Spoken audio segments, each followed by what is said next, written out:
Welcome to the Urban Angle. Your city, your fish, your experience. With your host, David Kearney. Join us as we explore the opportunities, obstacles, and rewards urban fishing has to offer. And now your host, David Kearney.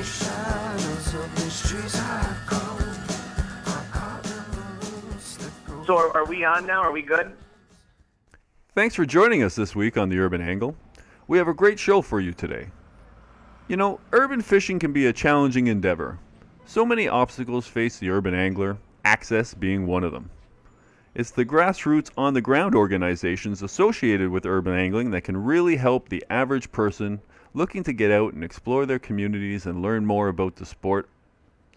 Organizations like the Toronto Urban Fishing Ambassadors and the Ontario Chinese Anglers Association give the average citizens the opportunity to try fishing, to see what urban angling has to offer, and through programs and events offer rods, reels, and tackle for use at no charge, making people's first urban fishing experience as rewarding as possible. Another great organization that helps to grow the urban fishing community here in the GTA is the Scarborough Fly and Bait Casting Association. The Scarborough Fly and Bait Casting Association was started over 30 years ago by casting legend, author, and Scarborough Walk of Fame member Gordon Duvall. The SFBCA is all about helping its members to develop the skills and techniques needed to catch more fish and have more fun doing it. What can be better than that? Look up your local urban fishing organization.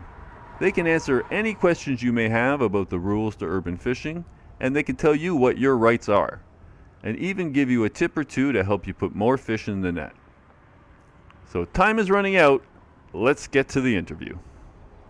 My guest this week on the Urban Angle is a local fisherman. He's the vice chairman of the Scarborough Fly and Bait Casting Association. Please welcome to the Urban Angle, Geoff Chambers. Welcome to the show, Geoff. Nice to be here, Dave. Thanks for having me. I want to get to know Geoff Chambers first before we talk about the Scarborough Fly and Bait Casting Association. Tell our listeners about your style of fishing, Geoff. You know, our club is mostly fly casting and fly fishing. A little bit of float fishing and spin casting too, but I've always been like trolling in a boat. I have a cottage, or my parents have a cottage, so I always sort of did the trolling with a Rapala minnow kind of thing. But I found, you know what, I just don't have time to get up to the cottage, busy life, kids, jobs. So, I wanted to find something I could do closer to home, which is, for me, it's Scarborough. I didn't really realize that there were the fishing opportunities here in Toronto until I joined the club. Now, I'm out on the Rouge River or Wilmot Creek. There's so many great rivers and streams here in Toronto that I guess the average person doesn't know about. So. And how long have you been fishing Toronto's waters? Well, I grew up in Don Mills, so I lived right by the Don River when I was growing up in the 60s and 70s. But I guess back then nobody fished the Don River. I mean, you wouldn't go near the Don River. Not that it was unsafe, but the water was just so polluted. I don't think anything lived there at that time, but. Yeah, we have guys that live around Eglinton and the Don Valley, and they go out there steelheading and fishing for salmon there, where the Don Valley is and the Rainbow Tunnel. Yes, I do. Just south of Lawrence, yeah. I live on the Don myself. Do you? Yeah. So, but back in the 70s, you wouldn't go near it. It was just the water was so polluted. I think I went swimming in it once, and I got pink eye and rashes, and it was just terrible. But it is coming back, right? So. Like I say, one of our members was out there this year and hooked into a huge steelhead there just south of Lawrence. I guess the people thought he was crazy for fishing there until he caught the fish, right? And then everybody pulled out their iPhones and started filming. I think there's something on YouTube of him fighting a trout, and you can see like the traffic going by on the Don Valley. It's quite funny, right? Because people are pretty much shocked that there's fish in those rivers. Mm-hmm. And what are some of the rewards you get from fishing in Toronto's waters? Well, for me, I'm usually working downtown, so I can be home and on the water when I get back in Scarborough. I can be on the water in 10 minutes, right? So I don't live too far from the Rouge, and maybe I don't always catch fish, but I can get out there, practice my casting, and have a good time. So it's just the proximity that you don't have to travel, hours and hours to go fishing.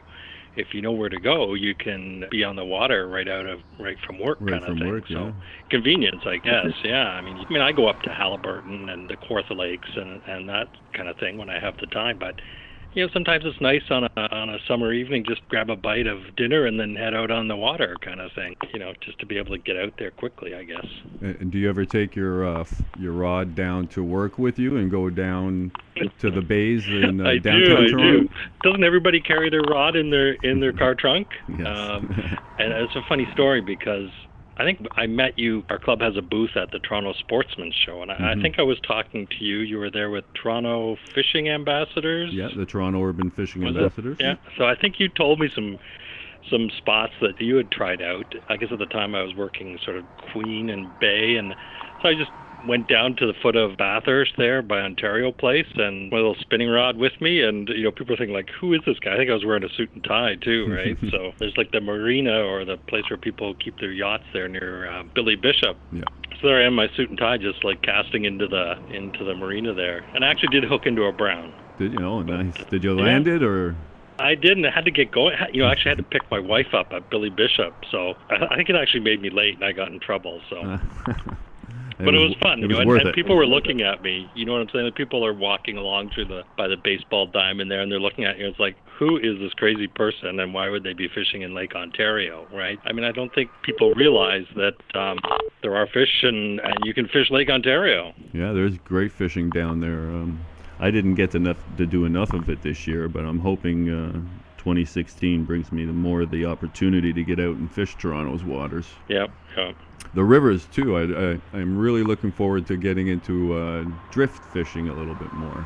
You bought one? I borrowed one from my friend, so they are deadly. They are deadly. I'm going to give it a try. Especially for steelhead, just drifting an egg down the river. Those are deadly. We go every year, a couple times a year, up to Meaford, which is a small town, but it's getting built up there, Collingwood area with all the retirement condos and whatnot. But we go up there steelheading a couple of times a year, and just phenomenal fishing there. I love it. Mm-hmm. But you need a float rod. I've tried it with a spinner and my fly rod, but the float rod really seems to do the trick there. We'll be right back with more from the Scarborough Fly and Bait Casting Association's Geoff Chambers.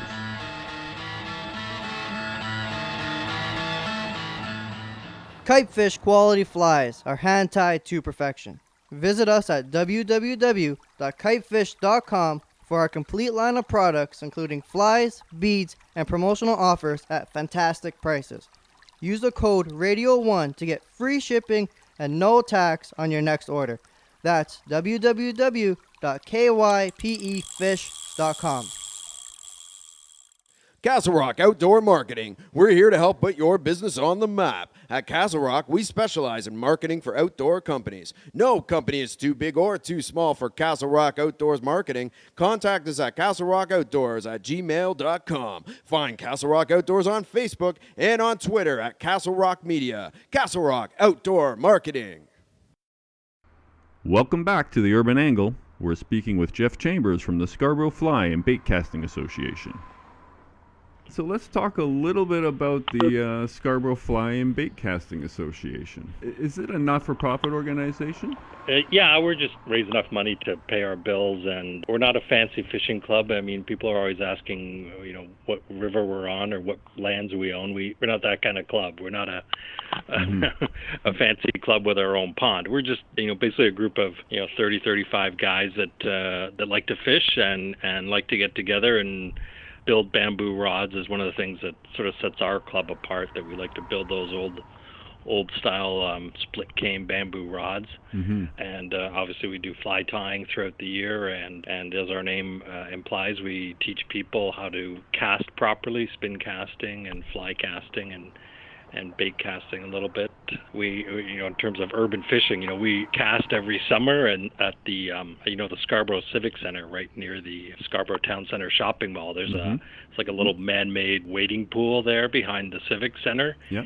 And we go out there, and it's surrounded by condos now. And we're out there on a Tuesday evening practice casting in the pond, and people are like, obviously they think you're crazy. They always ask us, have you caught anything, right? But it's it's like 6 inches deep or whatever. But it's amazing to see people, like, they come out to that square and sit out there of a summer evening, and we get people as members who just see us casting in the pond, want to come up and give it a try, and we'll let them borrow a rod and give it a try and see how they like it, and we actually pick up members just from people walking to the shopping center or coming out of their condos and seeing us do this, right? So can't get much more urban than that, I guess. No. And what other events do you guys put on throughout the year? We're a pretty social group of guys, so we have a couple of organized trips every year in the fall and in the spring to do the steelheading. We run our own sort of barbecue tournament every year. Members only tournament? Yeah, members only. Biggest fish wins a bunch of flies or something like that. It's not super organized, but and we participate in the Toronto Sportsman Show. Every year we have a booth there, and we show people how to build bamboo rods and tie flies. And I think mostly it's just an excuse to talk to other fishermen and steal their good fishing spots, right? Once you get people talking about fishing, they always give up their good spots. So it's an opportunity for us to connect with other anglers and pump them for information and find out where they're fishing. Are there any women that are members of your organization? Yeah, we do have a couple of ladies that come out. We would, like to have more coming out. Angling is a sport that anybody can do, and we stress that, that we try to attract, different groups to come out and give it a try, right? Right now we're sort of heavily into promoting our club on social media because we want to connect with the young people, right? That there's so many people that don't have the opportunity to go fishing or try fishing, and we're trying to reach out to them and say, look, this is a lot of fun. It's a cool thing to do. You should come out and give it a try. We have rods and equipment that people can borrow and try. Some people come out and it's not for them. That's okay. And some people, that you don't want to invest hundreds of dollars buying gear for something that you may not like. So, what I'm saying? You can come out, try it, and if you like it, join. If not, more power to you, and go do something else, I guess. I don't know. What are some of the obstacles and challenges faced by an organization like yours? We're sort of talking about urban fishing. I mean, urban sprawl is more and more people or, homes are popping up on sort of the places that used to be in the country or now the city, right? And, one of the problems or the bugaboos that we've been having lately is people, they build these executive homes or mansions on the river and they feel that they own it. Yeah. So, and we're getting kicked off of spots that we've used for years. People saying, my house abuts the river, so therefore I own the river too, right? There's sort of this urban urban entitlement. Education must be key for your organization. Yeah, we're sort of telling people, there's the Beds of Navigable Waters Act, right? Unless you've been specifically granted ownership of the riverbed, and if it's a navigable river, then it's essentially Crown land. Open for everyone to enjoy. Yeah, if you can canoe down it, you can basically fish it and wade it, right? Like I say, we have a lot of people that feel that because their home abuts it, that they somehow have the ability to kick people off Crown land. And so that's what we're trying to stress is that, this is our right to hunt and fish in accordance with the law, right? And we pay for that, right? Right. You pay for your fishing license and all that. So this land was set aside for these purposes as, belonging to all Ontarians. It's like anything else, right? Unless you assert your rights, you're in threat of losing it. Yeah. And what steps have you been taking to rectify this situation? We've actually been having some conversation with the Ministry of Natural Resources saying, look, can you clarify, because there are cases, on the Credit River and whatever, where the waterbed is privately owned. We recognize that. So we're saying to the Ministry of Natural Resources, can you clarify some of the rivers that we fish along? Is any of the riverbed privately owned? Does anybody have any private ownership of these waters? If so, we'll avoid them, right? I'll respect their private property and we'll avoid them. But My guess is, and what I've been told sort of off the record, is that it's rare that somebody was given private ownership of a riverbed because, the province used to keep that public so that people could float logs down it or do whatever they had to do on their land. That it's rare that the province would give up land to private ownership. So that's what I'm saying. We're asking them to give us some type of written clarification. And, if the Ganaraska or chunks of the Ganaraska are privately owned waterbeds, we'll avoid it. But if they aren't, please respect our right to fish them. Yeah, you need to know. Yeah, if you don't stand up to people and stand up to your rights, you definitely risk losing them. Exactly. We'll be right back with more from the Scarborough Fly and Bait Casting Association's Geoff Chambers.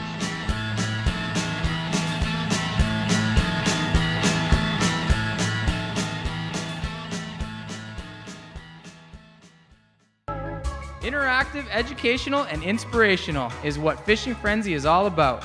We have developed a school program based off the outdoor curriculum to cater to the learning abilities of all elementary school grades. Our school program is about teaching the next generation about ethical fishing and protecting our environment in a positive way. Visit www.fishingfrenzy.com. Follow us on Twitter and Facebook.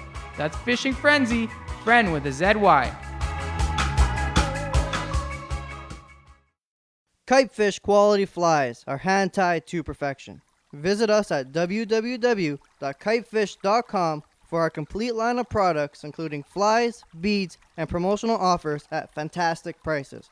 Use the code RADIO1 to get free shipping and no tax on your next order.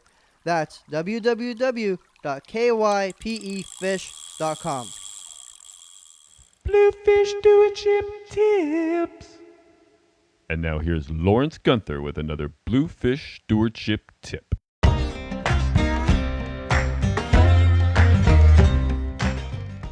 I'm Lawrence Gunther, and this is another Blue Fish Canada Stewardship Tip. Sometimes we'll catch a fish and it's got a tag. That's a good thing. If you have the chance to take that tag number down, to take some measurements, some weights, and some length around the full length of the fish and the girth of the fish, and record when you caught it, where you caught it, you can often find out whose tag that is on the internet. And those scientists, those researchers would love to have that information back. Some of these tags are really expensive too. The radio tags, the electronic tags, get them back to the scientists. They have limited research budgets, and to have that tag back would make a big difference for them. That means more research down the road. And if you do catch a fish with a tag, maybe that's not the fish you want to harvest. Maybe that's the fish you want to return to the water. And regardless whether you keep it or not, let the scientists know what it is, where you caught it, how big it was, dates, all that sort of basic information so that the research can continue on so that our fish and our ability to fish is going to be secure for the future. Remember, for the latest stewardship news, listen to Blue Fish Radio.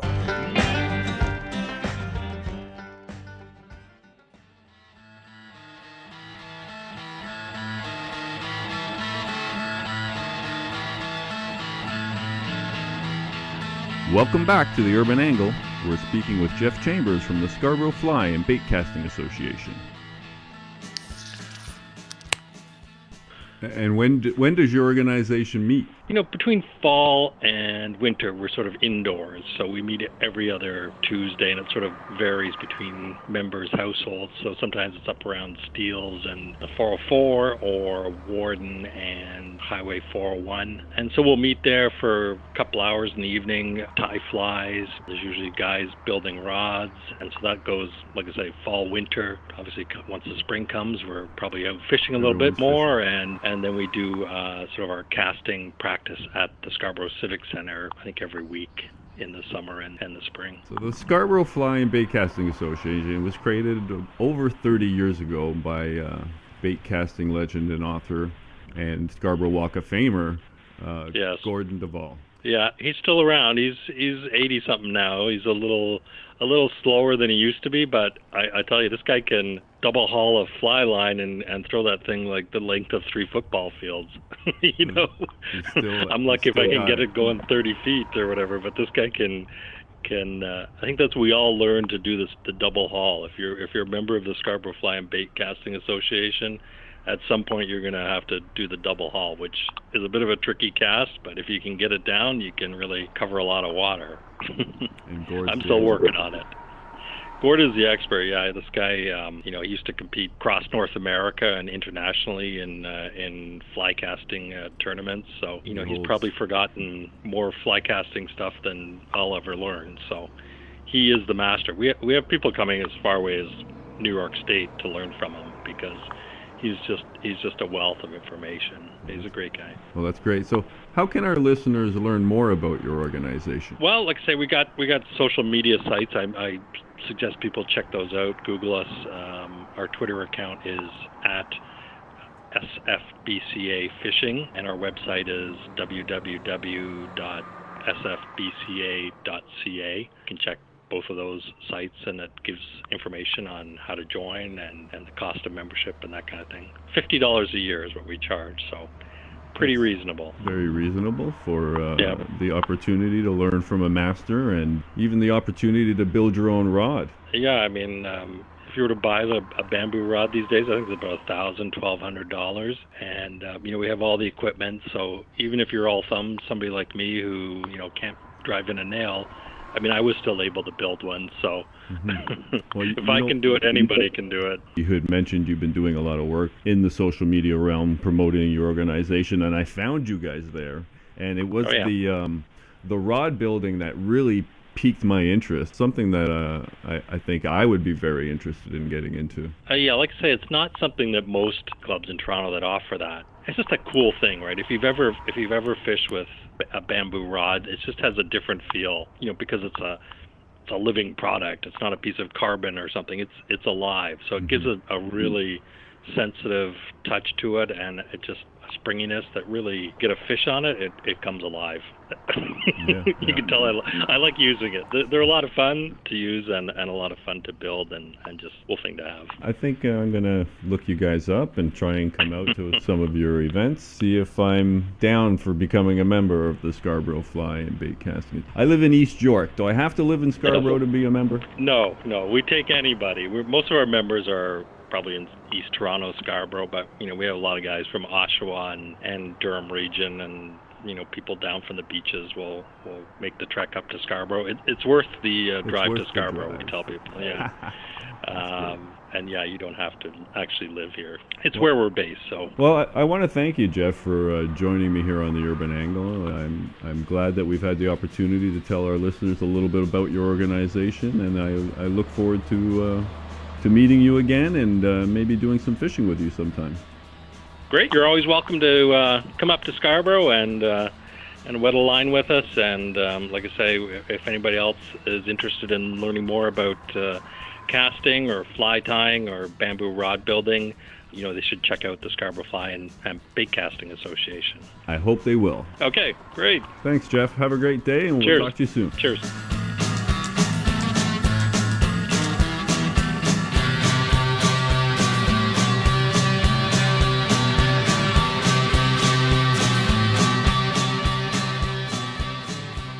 If you like the show you're listening to right now, you can listen to it and many more just like it on Reno Viola Outdoors Radio.